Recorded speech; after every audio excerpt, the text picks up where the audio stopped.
और धन्य हो ऐसी सरकार। 400 रुपया 500 रुपया डाई था, आज 1200 रुपया है। उस समय 50 किलो का था बोरी, अब 45 किलो का है। जहाँ तक महंगाई का सवाल है, किसी भी सरकार में इतनी महंगाई न कभी थी न किसी सरकार में इतनी महंगाई होगी।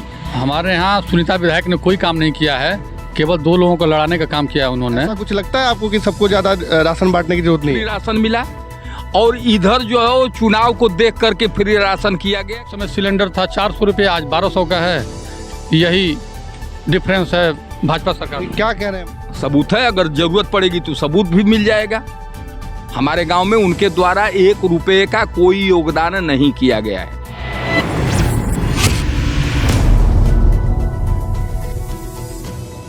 खबरों को देखने के लिए इस चैनल को सब्सक्राइब करके लाइक, शेयर और कमेंट जरूर करें। मीडिया से रितेश, और हम अभी सभी गाजीपुर के जमानिया विधानसभा में आए हैं हम लोग।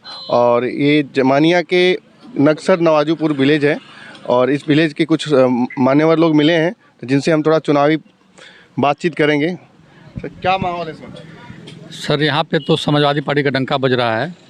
एक तरफा ओम प्रकाश सिंह की जीत सुनिश्चित है। मैं जानना चाहूँगा, वर्तमान जो विधायिका हैं उनके द्वारा आपके गांव में क्या काम कराया गया, आपके क्षेत्र में क्या काम कराया? हमारे यहाँ सुनीता विधायक ने कोई काम नहीं किया है, केवल 2 लोगों को लड़ाने का काम किया है उन्होंने। उनके कार्यकाल में कोई कार्य नहीं हुआ है पे? नहीं, हमारे ग्राम सभा नक्सर नवाजूपुर में कोई काम नहीं हुआ है, 1 रुपये का काम नहीं हुआ है। पूर्व विधायक थे ओम प्रकाश सिंह मंत्री, तो उनके कार्यकाल में क्या क्या कामकाज हुए यहाँ पे? हमारे यहाँ जब वो पर्यटन मंत्री थे, मंदिर बन के लिए काम किया। हमारे गांव में जनेश्वर मिश्रा योजना के तहत 25 लाख का काम उन्होंने करवाया।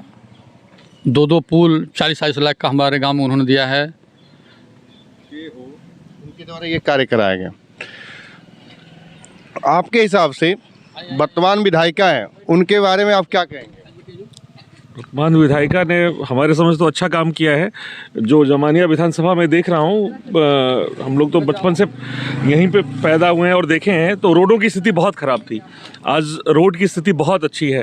कहीं भी आदमी मतलब आने जाने में 20-25, अब अगर हम बात करेंगे गाजीपुर जाना होता है, अगर गाजीपुर जाने के लिए 2 घंटे टाइम लगते थे, अब 25 मिनट में आदमी अपने ज़िला मुख्यालय पे पहुँच जाता है। तो रोड का बहुत अच्छा काम हुआ है।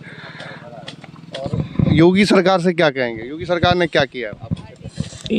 योगी सरकार, अब तो जब भाजपा की विधायक हैं तो योगी सरकार ही उसमें इन्वॉल्व है इनडायरेक्ट रूप से। मतलब अगर मैं बात करूं कि अभी वर्तमान में योगी सरकार, अब पूर्व में अखिलेश सरकार, दोनों का कंपेयर करें तो कौन बेहतर है?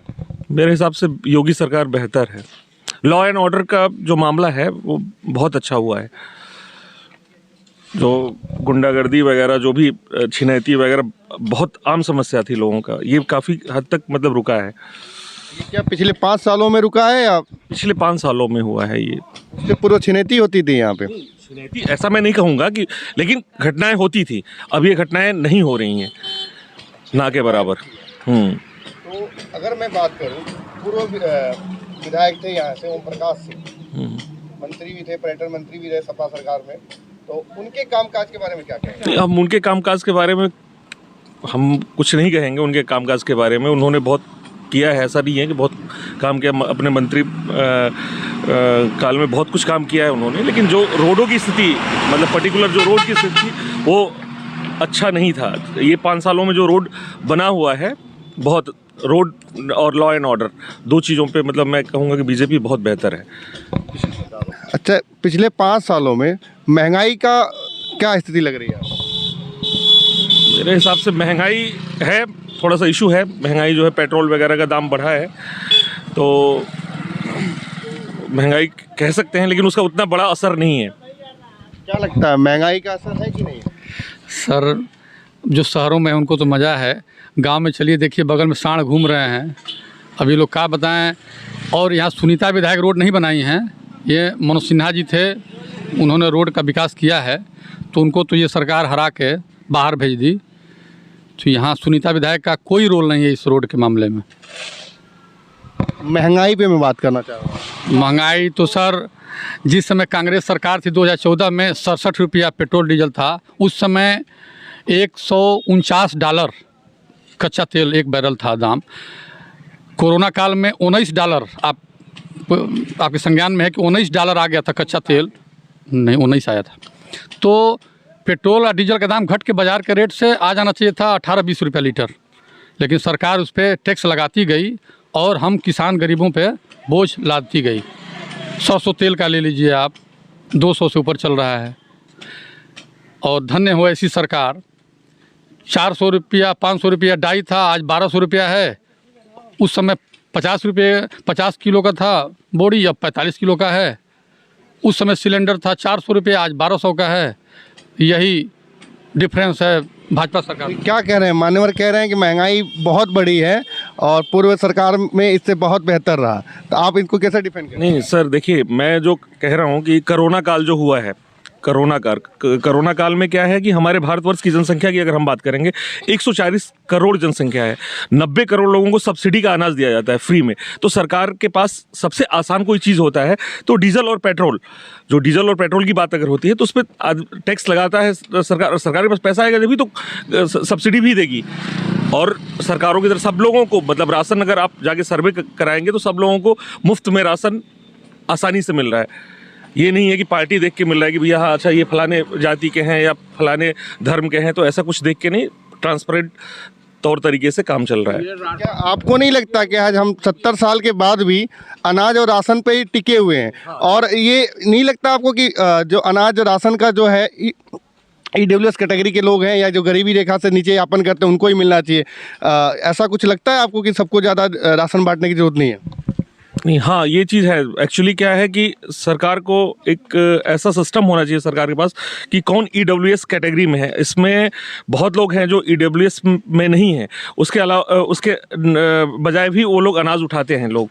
तो इस तरह का कुछ होना चाहिए डाटा। पता नहीं सरकार इस पे, मुझे लग रहा है कि इस पे काम करने की ज़रूरत होगी।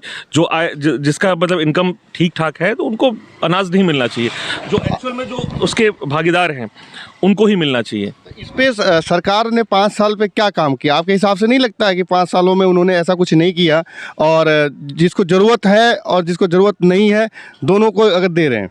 हाँ, मुझे लग रहा है कि सरकार जो है दोनों को ही दे रही है। ज़्यादातर जिनको मिलना चाहिए वहाँ पे नहीं पहुँच पा रहा है। जो लोग सक्षम हैं, जिनको नहीं मिलना चाहिए उनको ज़्यादातर वो लोग भी लाभ उठा रहे हैं इसका। इसकी जिम्मेदारी किस पे आप देंगे? देखिए जिम्मेदारी तो आप मैं क्या कह सकता हूँ इसमें, जिम्मेदारी की अगर बात करेंगे आप तो जिम्मेदारी तो सरकार है, लेकिन सरकार पे ही होना चाहिए। लेकिन क्या होता है कि बिना डाटा का तो सरकार नहीं कर सकती कि किसको मिलना चाहिए किसको नहीं मिलना चाहिए। इसमें इंडिविजुअल जो नागरिक हैं, मतलब हमारी भी जिम्मेदारी पर, ये नहीं कि सारी चीज़ें हम जिम्मेदारी सरकार के ऊपर छोड़ दें, ये कोई अच्छी बात नहीं होती है। हर एक आदमी, हर एक व्यक्ति अपने कर्तव्यों को लेके अगर वो सोचे तो जाके मतलब कोई भी देश या कोई भी क्षेत्र विकास करता है। तो हमारी भी जिम्मेदारी होनी चाहिए और वहाँ पे सक्रिय रूप से लोगों को, मतलब जो भी वहाँ के ग्राम प्रधान हैं या जो भी हैं, मतलब बॉडीज़ जो निचले स्तर के लोग हैं, उनको इस पे वर्क करने की ज़रूरत है। उनको आइडेंटिफाई करके बताना चाहिए कि कौन EWS के लोग हैं और कौन मतलब जिनका आय जो है ठीक ठाक है, उनको नहीं मिलना चाहिए। आपने बताया कि राशन वितरण जो हो रहा है, ये कोरोना के चलते राशन वितरण तो जो है वो पहले सरकारों में भी राशन वितरण होता रहा है। इसी सरकार में राशन वितरण नहीं हुआ है। इस सरकार में जो है वो 2 महीने 3 महीने उधर जो है वो फ्री राशन मिला और इधर जो है वो चुनाव को देख करके फ्री राशन किया गया कि 3 महीने और जो है वो ये 1 मार्च तक फ्री राशन दिया जाएगा, वो मात्र चुनाव को देखकर। आपको भी लगता है कि चुनाव को देख के ये जुमला दिया गया? ये एकदम चुनाव को देख करके ये राशन दिया जा रहा है, पहली बात। दूसरी बात कि जहाँ तक महंगाई का सवाल है, किसी भी सरकार में इतनी महंगाई न कभी थी न किसी सरकार में इतनी महंगाई होगी। 260 रुपये पर जो है वो अगर 16 घंटे बिजली मिलती थी, आज 800 रुपये में कौन 24 घंटा, किस गांव में 24 घंटा बिजली मिलती है? किसी गांव में नहीं मिलती है। 200 रुपये में यूरिया मिला करती थी, आज जो है वो यूरिया कितने में मिल रही है? 300 रुपये में मिल रही है। उस समय 50 रुपये में मिलती थी, आज 50 किलो मिलती थी, आज 45 किलो मिलती है। इस सरकार ने बार बार कहा है जिस दिन यूरिया पर बात हुई थी, इस देश का प्रधानमंत्री से लेके गृह मंत्री, कृषि मंत्री वगैरह वगैरह कोई भी ऐसा केंद्रीय मंत्री नहीं था जो न आया हो मंच पर और ये कहा कि हमने खाद का दाम नहीं बढ़ने दिया। अन्य सरकारों में जो 300 रुपया था, 300 रुपया ही हमने रखा है। लेकिन जनता इतनी मूर्ख है, 50 किलो 300 रुपये में मिला करती थी, 300 रुपये में तुम 45 किलो दे रहे हो और कह रहे हो कि हम दाम नहीं बढ़ने दिए हैं। आप उस समय का निकाल कर देख लीजिए, कोई भी उस समय कृषि मंत्री थे राधा मोहन सिंह, उनका बयान, इस देश के प्रधानमंत्री उनका बयान, इस देश के गृह मंत्री उनका बयान, किसी भी केंद्रीय मंत्री का बयान आप पढ़ लीजिए और उसने ये न कहा हो कि हमने खाद का दाम नहीं बढ़ने दिया है। खाद का दाम आपने नहीं बढ़ने दिया, ये सही बात है, नहीं बढ़ने दिया। 300 रुपया था, 300 रुपया पर रखा, लेकिन वो 300 रुपये में 50 किलो देते थे, तुम 300 रुपये में 45 किलो दे रहे हो, दाम नहीं बढ़ने दिए हो। ढाई तो मान लीजिए 1200 रुपया हो गया, ठीक है 1200 रुपया हो गया है, उस पर बहस नहीं है। 1200 रुपया मान लीजिए कि उस समय 10 900 में था, आज 1200 में है। तुमने जो है वो धान का दाम 100 रुपया बढ़ा दिया है, 80 रुपया बढ़ा दिया है, खाद का दाम उतना बढ़ा है, तेल का दाम तूने 3 बढ़ा दिया है। जो खेत की जोताई 300 रुपया में प्रति बीघा हुआ करती थी, आज 900 रुपये में हो रही है। तो महंगाई की बात मत करिए, महंगाई तो चरम सीमा पर है। का क्या रोल है? और राशन, जहाँ तक आपने कहा कि उसमें जो है वो छोटी इकाई को भी देखना चाहिए। आज जिस दिन से भाजपा की सरकार बनी है, प्रधानों को राशन से हटा दिया गया है। उस राशन के कार्ड बनाने में, राशन के वितरण में, राशन वितरण कराने में किसी प्रधान का कोई रोल नहीं है, उसे कोई जानकारी नहीं है। ये सरकार के लोगों के द्वारा जो है वो संचालित हो रहा है कि हम 20 रुपया कमीशन लेंगे बोरा पर, और कोई ये है कि हम 50 रुपया लेंगे कमीशन बोरा पर। राशन वितरण में आपको लगता है कमीशन खोरी हो रही है? एकदम खुलेआम, कोई भी ऐसा सस्ता गल्ला का दुकानदार नहीं है जो अपना राशन उठाता हो और 10 रुपया 20 रुपया सरकार के नाम पर वहाँ न देता हो। वो कौन वसूली करते हैं? वो अधिकारी वसूली करते हैं। वसूली करके प्रति बैग 60 रुपया जो है वो आप पता करिए, 60 रुपया जो है समाई के यहाँ जमा करिए, इसके बाद वो राशन आता है। इसका कोई पुख्ता सबूत है आप? हाँ, सबूत है, अगर ज़रूरत पड़ेगी तो सबूत भी मिल जाएगा। अच्छा, वर्तमान जो विधायिका है, इनके 5 साल के कामकाज को कैसे आकलन करेंगे आप? है कि भैया 5 साल के कार्यकाल का आकलन हम इसलिए नहीं कर सकते उनका कि न उन्होंने हमको सुख दिया है, न उन्होंने हमको दुख दिया है। तो जब उनका स्वाद खट्टा है कि मीठा है, जब उसके स्वाद को ही हम नहीं जानते हैं तो उसके बारे में हमको क्या कहना है। न उनके द्वारा हमारे गांव में एक सोलर लाइट लगाई गई है, न हमारे गांव में 1 मीटर उनके द्वारा कोई रास्ता बनाया गया है। तो हम क्या जानते हैं कि वो विधायक हैं, क्या हैं, उनके द्वारा क्या किया गया है। 5 साल में अगर उस गांव में उन्होंने कुछ भी किया हो,